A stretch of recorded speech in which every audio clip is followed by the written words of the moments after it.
Hola, soy Mauricio José Schwartz y esto es El Rey va desnudo. Gracias por acompañarnos. Yo he tenido la oportunidad de hablar un par de veces con personas esquizofrénicas en pleno brote. Una vez cuando estudiaba psicología y otra vez cuando de la nada me llamó la madre de una antigua amiga mía a quien no veía yo hacía más de 10 o 15 años porque quería hablar conmigo.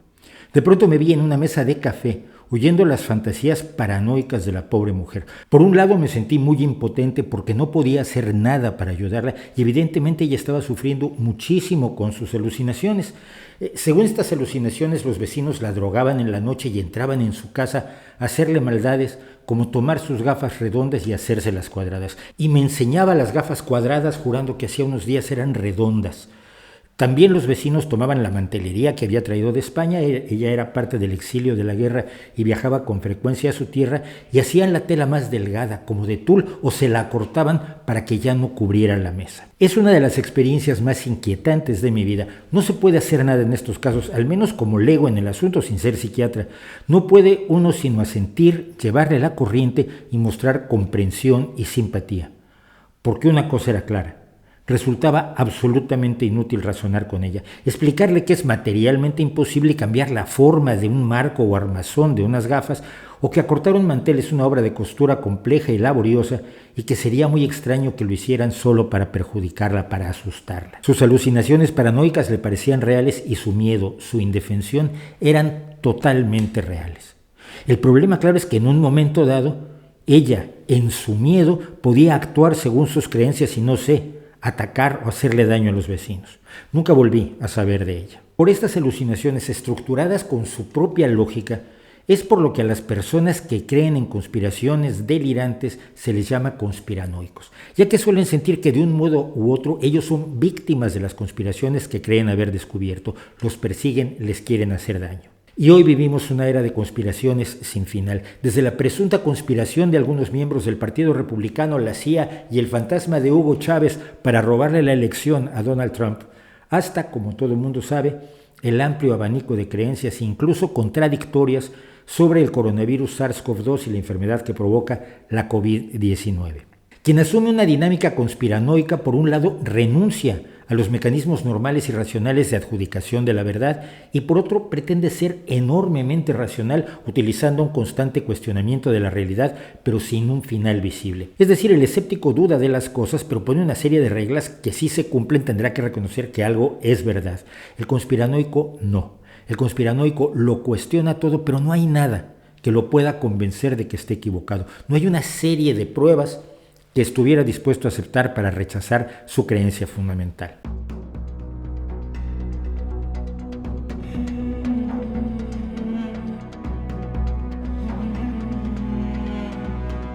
La renuncia a la verdad no es algo que ocurra de un día para otro, y en eso se parece mucho a la captación a una secta, y de hecho las conspiraciones suelen tener elementos sectarios claros, y por eso muchas veces se dice que el Partido Republicano en Estados Unidos, por ejemplo, se ha convertido en una secta, en un culto a Donald Trump.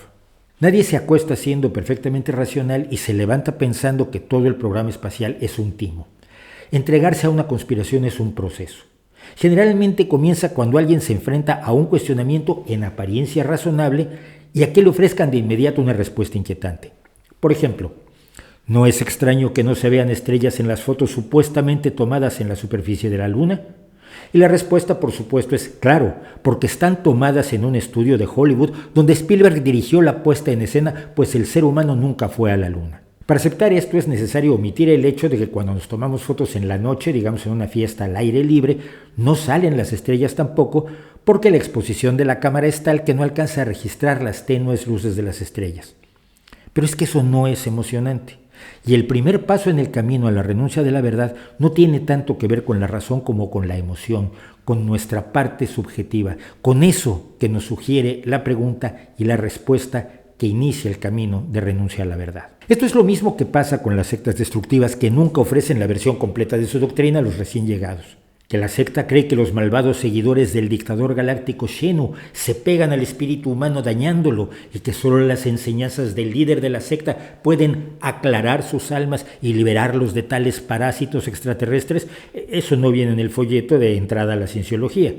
Es una verdad a la que se llega luego de un largo proceso de erosión de la realidad y de incrustación de la persona en el universo alucinatorio de la secta.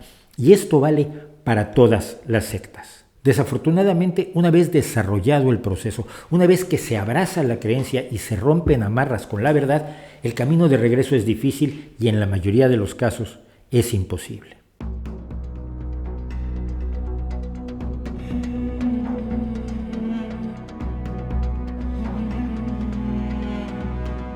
Ha habido una acción intensa en todo el mundo, de una manera que casi parecería una conspiración, pero que no lo es porque no corresponde a un plan, por desposeer de legitimidad a la realidad y a la verdad. Se cuestiona a los gobiernos, a los medios, a los científicos, a las escuelas, a los libros, con argumentos falaces, sean absolutamente mentirosos o simplemente distorsionados a gusto del vendedor de la patraña. Pero cuando ya se ha decidido no creerles a los expertos en ciertos temas, no creerles a los medios de comunicación, no creerles a los responsables políticos y no creerles a las instituciones educativas y científicas, ¿a quién se le cree y con qué bases? Este rechazo exige que se ponga en duda la buena voluntad, la honestidad e incluso la humanidad de todas esas instancias. Todos los periodistas escriben por sus conveniencias personales sin respeto a los hechos. Todos los científicos alteran sus resultados por ideología o por dinero. Todos los políticos son corruptos y desprecian al pueblo. Todas las instituciones educativas se dedican a servir a los poderosos, generalmente poderosos ocultos y villanescos. No se puede confiar en nadie más que en los creyentes en la conspiración, los nuestros, los miembros de la secta. ¿Y cómo se sabe que estas creencias son la verdad? No por las pruebas, no por razones ni por evidencias o hechos. Si se aceptaran pruebas, razones, evidencias y hechos, habría que creerles a la mayoría de los periodistas, políticos, profesores y científicos. No, la verdad de una formulación se decide por quién la dice, por su carisma, por su labia, por sus promesas, por su personalidad, por la forma en que el líder logra identificarse con los sueños, los miedos, los odios, las aspiraciones y las supersticiones personales de cada uno de sus seguidores. Lo que pasa en las sectas destructivas está pasando en política, en ciencia, en sociedad y en muchos más aspectos de la interacción social. El desarrollo de las ideas conspiranoicas ha sido incesante y ha ido encontrando espacios en los medios de comunicación, ya sea por intereses políticos, por sensacionalismo vendedor, por simple irresponsabilidad o incluso por convicción, pero sobre todo por negocio.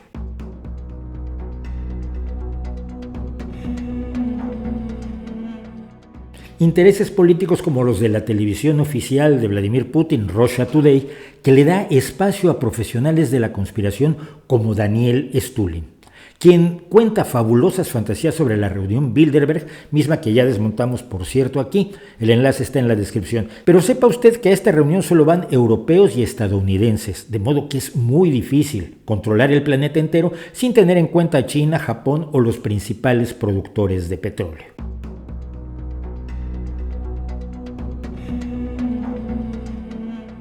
Está el sensacionalismo comercial como el de Antena 3, que ha monetizado el hecho de que desde el programa de Iker Jiménez se escupieran durante años las más delirantes teorías conspiranoicas a cambio del gran rating que tiene. Y esto ha derivado en un segundo programa de televisión del personaje, ahora dedicado única y exclusivamente a difundir teorías de la conspiración sobre la pandemia. Hay que añadir que Iker Jiménez dirá que él no difunde esas cosas, simplemente deja que hablen quienes dicen una cosa y quienes dicen otra, sin jamás señalar cuáles son los hechos o por qué lo que están diciendo algunos es una simple mentira.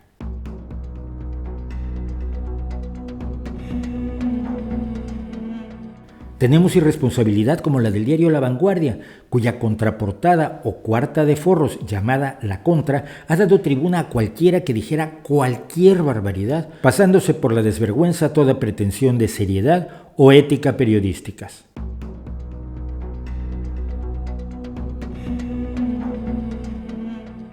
La convicción es algo que hoy en día es un potente motor de difusión de las conspiraciones debido a las redes sociales y al hecho de que la pandemia misma ha diluido las interacciones sociales directas.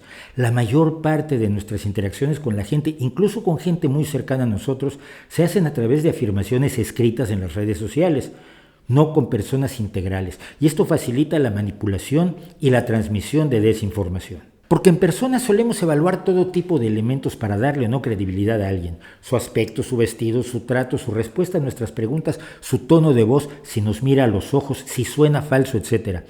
Obviamente los embusteros y timadores profesionales manejan esto con enorme habilidad para fingir sinceridad.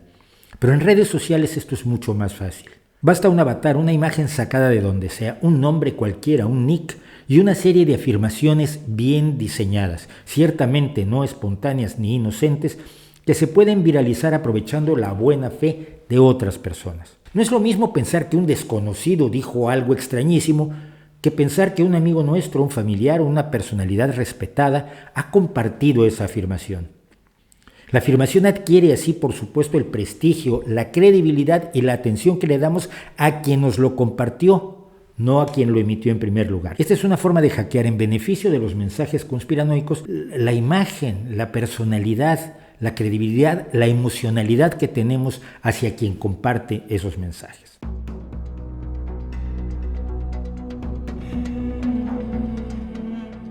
Y finalmente está, por supuesto, el negocio, los que venden todo tipo de curas milagrosas, libros, conferencias, clases magistrales y seminarios para curar o prevenir la enfermedad o para hablar de cómo la enfermedad no existe.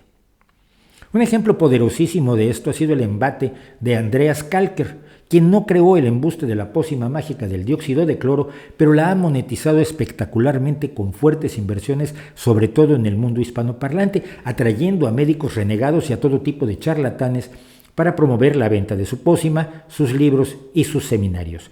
Ha convencido a la gente de que beba un desinfectante venenoso, muchas veces a la misma gente a la que le pareció absurda la propuesta de Donald Trump de inyectarse desinfectantes venenosos para atacar el coronavirus.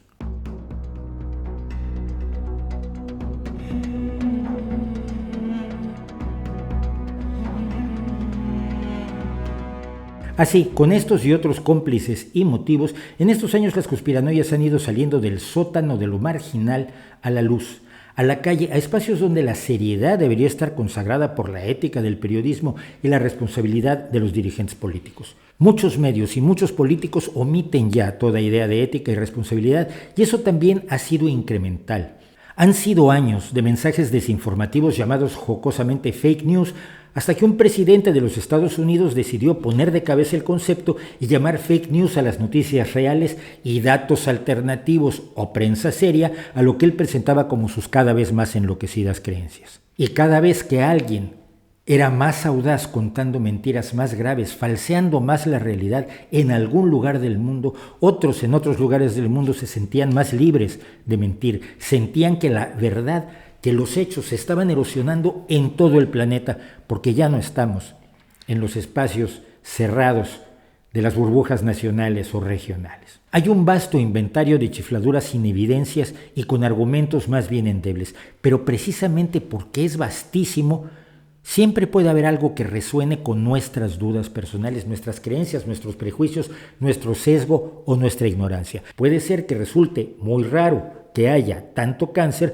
si no nos ponemos a analizar los datos reales sobre la incidencia de cáncer por edades, según hábitos, bajo los distintos sistemas de diagnóstico que existen y que hoy detectan cánceres que no se identificaban correctamente en el pasado, etcétera, etcétera. Pero si alguien dice algo que suena lógico para explicar este aparente fenómeno, por ejemplo, usamos plásticos, se cruza la primera puerta de la locura. Toda desconfianza puede ser aprovechada para presentar una explicación alternativa.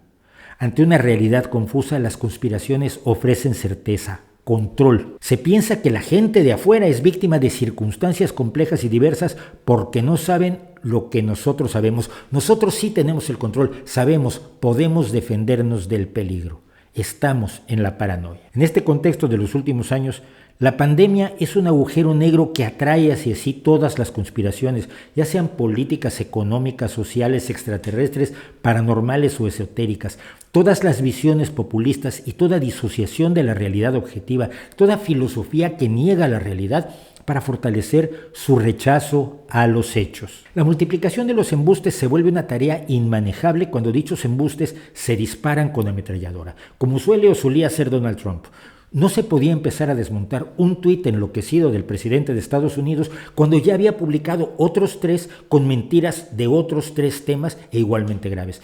El tsunami de basura intelectual ahogaba todo intento razonable de refutar las miles y miles de mentiras de Trump. 17 diarias de media en todo su mandato, según el Washington Post, con picos de 50 mentiras en un solo día. El tsunami desinformativo es inmanejable porque desmontar cada afirmación ridícula requiere un enorme esfuerzo y una gran cantidad de tiempo. Ya he mencionado en este canal a Alberto Brandolini y su ley de asimetría de los disparates, o el bullshit, que establece que la cantidad de energía que se necesita para refutar un disparate es un orden de magnitud mayor que la necesaria para producirla. Y varios creemos que en muchas ocasiones la energía necesaria es varios órdenes de magnitud mayor. Desmontar frases simples de 7 palabras como el hombre no fue a la luna o el virus se hizo en un laboratorio requieren mucho tiempo y esfuerzo y explicaciones que no son tan sencillas como estas aterradoras frases. El virus no existe, pero fue hecho en laboratorio. La enfermedad no existe, pero es muy leve,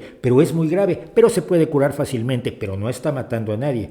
Las vacunas son un embuste, no servirán para nada más que para enriquecer a las farmacéuticas, pero los gobiernos no quieren vacunarnos porque quieren matarnos, pero hay vacunas mejores, pero nos van a obligar a vacunarnos, pero es que la vacuna tiene un chip informático que Bill Gates va a activar con tecnología 5G para controlar nuestra mente. Y aquí habría que ver a quién le interesa controlar la mente de infraseres capaces de creer tales embustes. Pero el caso es que cada una de las partes de ese Lego de psiquiátrico requiere mucho tiempo, mucho esfuerzo para desmontarse, tiempo que los creyentes además no suelen conceder. Y el riesgo de esto está en que cada conspiranoia por sí misma y todas en conjunto creídas con distinta solidez por distintos grupos de personas fomenta una sola acción peligrosísima: el rechazo a la única oportunidad que tenemos de salir de esta pandemia con la mayor cantidad de gente viva posible: las vacunas. Los antivacunas hoy en día andan de la mano con los covidiotas, aunque algunos de los líderes de los covidiotas, pienso en Fernando Vizcaíno, promotor de acampadas y manifestaciones que ahora se han diluido en la nada, dicen que no quieren tener nada que ver con los antivacunas a los que desprecian.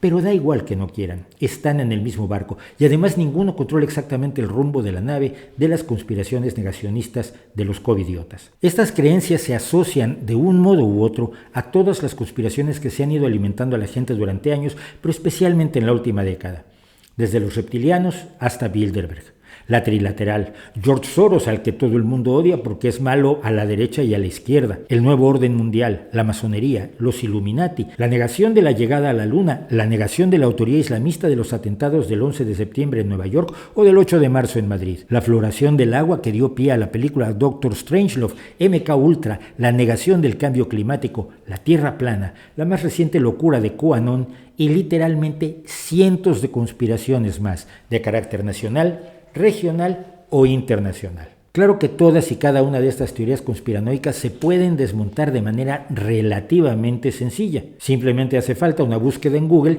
y el esfuerzo extra que exige la ley de Alberto Brandolini. Pero la verdad es que no importa. A los adeptos no les importa. Para rechazarlo les basta decir que Google, por supuesto, es parte de la conspiración y que todos los que no están con ellos son parte del enemigo y quieren destruirlos. Las tribus se rodean así de una muralla conceptual casi infranqueable. No les interesa la verdad porque creen que su convicción es más valiosa, se han divorciado de los hechos. Por otro lado, los medios que no han difundido conspiranoias en las últimas décadas o que han difundido pocas, porque todos han difundido alguna, tampoco se han preocupado en desmontarlas, en educar a la gente, en informar cómo se desarrollan las mentiras que sustentan las conspiraciones y charlatanerías de todo tipo, en especial las relacionadas con la salud en todas sus formas, desde falsos médicos hasta organizaciones pedagógicas pertenecientes a sectas, como es el caso de la educación Waldorf, que es parte de la secta de la antroposofía, diseñada por el ocultista austríaco racista Rudolf Steiner, y que acaban de tener un problema grave, por lo menos en una escuela en España, al provocar un enorme brote por su rechazo no solo a la vacuna, sino a todas las formas de prevención contra el contagio que se están poniendo en marcha en España. Pero nadie, ni medios, ni políticos, ni responsables de salud han ido a revisar las escuelas Waldorf en España para ver qué está pasando con sus alumnos y en qué riesgos los están poniendo. Quienes tienen algún poder o influencia siguen sin mostrar demasiado interés por el tema de las conspiranoias, por más que muchos grupos y personas a lo largo de los años, yo entre ellos, hemos venido levantando la voz de alarma. Yo de manera muy modesta, pero se ha dicho muchísimo sobre los riesgos. Se han hecho oídos sordos y se ha permitido por mera indolencia que las corrientes conspiranoicas fluyan como arroyuelos que se van uniendo en riachuelos, que se encuentran con otros riachuelos y conforman ríos hasta presentar hoy una caudalosa amenaza de rechazo a la ciencia. Y aún hoy, en general, sobre el tema lo que tenemos es silencio. No abundaré en los casos en que distintos gobiernos han favorecido el uso de patrañas, amuletos mágicos o pócimas milagrosas para prevenir o curar la COVID-19.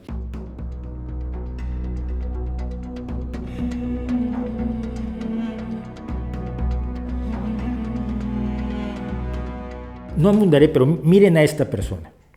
Ella es Olga Sánchez Cordero. Fue la primera mujer notaria pública en México, un logro feminista, pensaría uno. Fue ministra de la Suprema Corte de Justicia de México y desde el inicio del actual gobierno mexicano es la secretaria de Gobernación, un puesto equivalente al de ministra del Interior en los sistemas parlamentarios. Es decir, ocupa el puesto más poderoso del gabinete de Andrés Manuel López Obrador. ¿Y qué opina de la pandemia? Pues que ella no usa cubrebocas ni se preocupa de nada porque está blindada con unas gotas de nanomoléculas que destruyen los virus.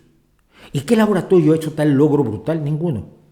Es un producto que vende una empresa llamada Gresmex, propiedad de una ingeniera bioquímica, Gabriela León, que ya ha lanzado durante los años varios timos de salud nanotecnológicos. Pero eso ahora no importa. ¿Por qué Olga Cordero no propone que se use esta nanopócima en todo el país si es tan eficaz? ¿Cómo es que alguien que llega a ser juez del máximo tribunal de un país se puede tragar un embuste así de gordo?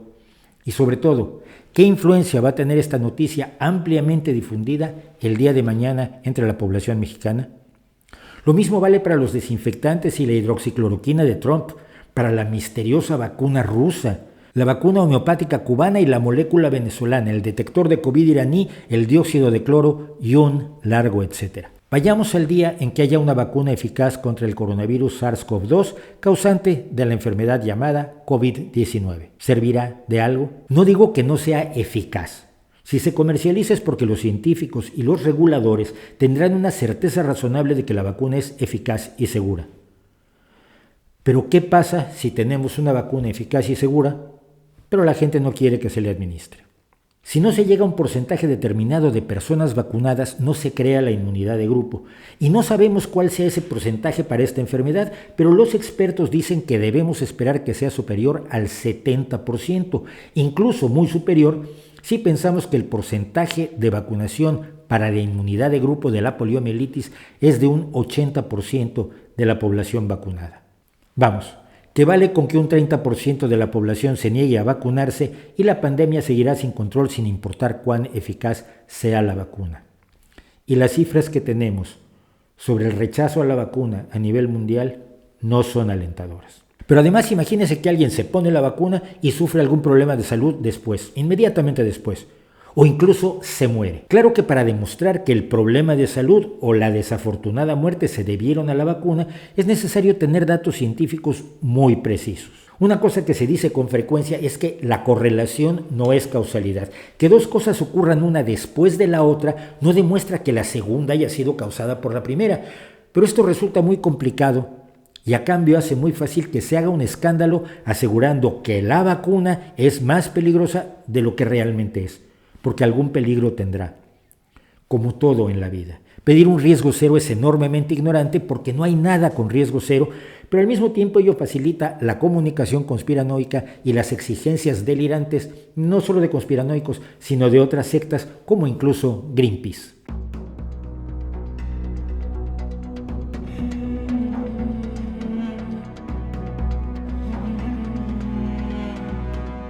Pongo un ejemplo en el que he insistido ya durante 8 años.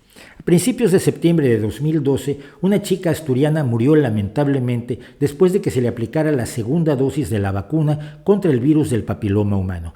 Una vacuna segura que hoy, a 10 años de su introducción, está reduciendo enormemente los índices de cáncer de cuello de útero entre las mujeres a las que se les aplicó. ¿La vacuna causó la desafortunada muerte de la chica? La realidad es que no se sabe, parece que no, pero ya se sabía que la vacuna no estaba provocando muertes de modo preocupante. Sin embargo, un par de semanas después, Izquierda Unida y su entonces líder, Gaspar Llamazares, pidieron que se retirara del calendario vacunal la vacuna del virus del papiloma humano, citando este caso.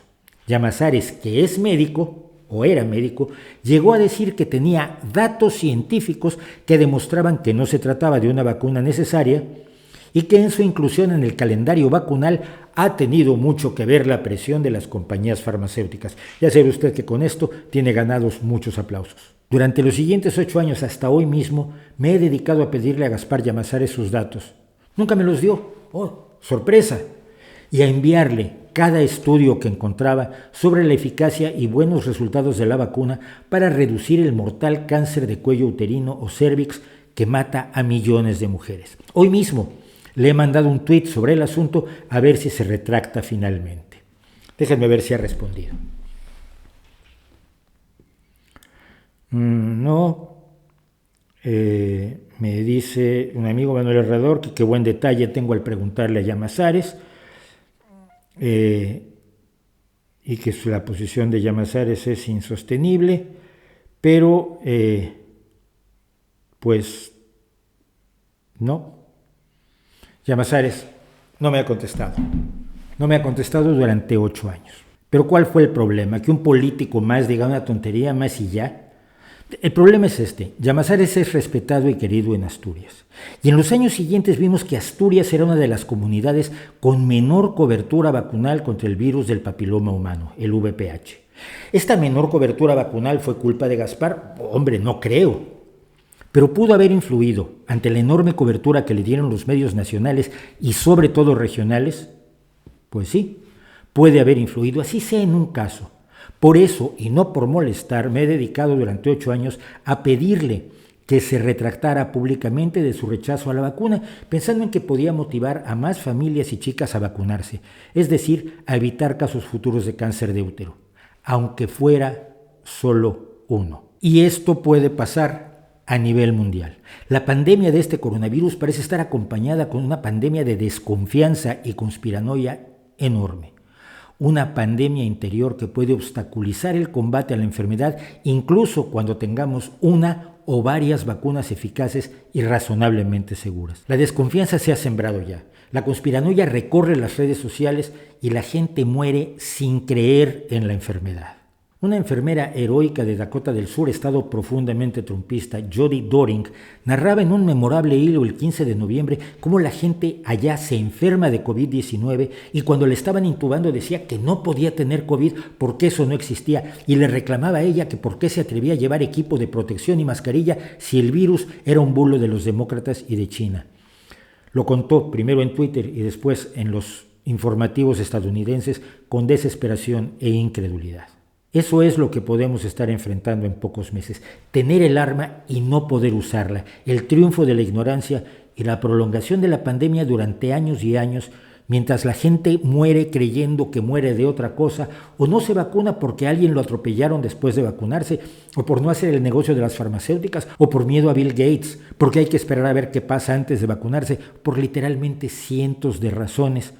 Cada una de ellas generada en un espacio marginal de las conspiranoias, pero validadas por todas las demás, por los medios y por la política, a las que se les ha dado un amplio espacio para infectar, como un virus de la desinformación, a millones y millones de personas, ante la complacencia de quienes deberían estar combatiendo ahora esa pandemia interior. Y miren, tenemos miedo, es lógico tener miedo, es razonable tener miedo. Un amigo mío, Sandro Cohen, poeta, editor de varios libros míos, incluido el último No consta en archivos, murió de COVID-19 en México hace unas pocas semanas. Otro escritor conocido mío, Luis Sepúlveda, fue la primera víctima de la COVID-19 en Asturias. Conozco gente que se ha infectado y en ese momento no sabe uno si tendrá un caso leve o acabará intubada con la vida en un hilo, en una UCI sobresaturada, con personal sanitario agotado que se está jugando la vida por cada uno de sus pacientes. Claro que tenemos miedo, pero ese miedo no puede ser tal que derrote a toda nuestra razón.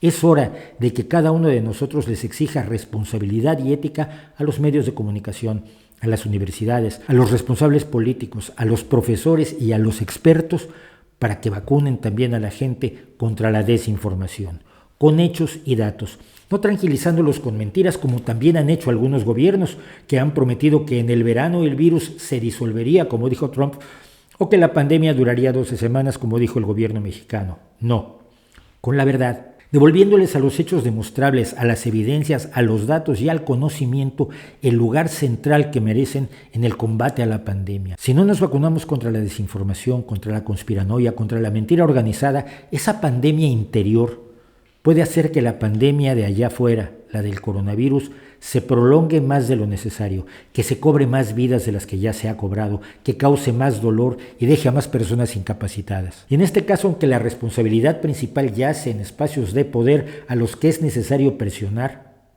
al final, la vacuna somos todos. No compartas conspiraciones, duda de las conspiraciones. Recuerda que todas las pandemias anteriores fueron resueltas con el conocimiento y no con la mentira. La vacuna soy yo y la vacuna también es usted. ¿No cree usted?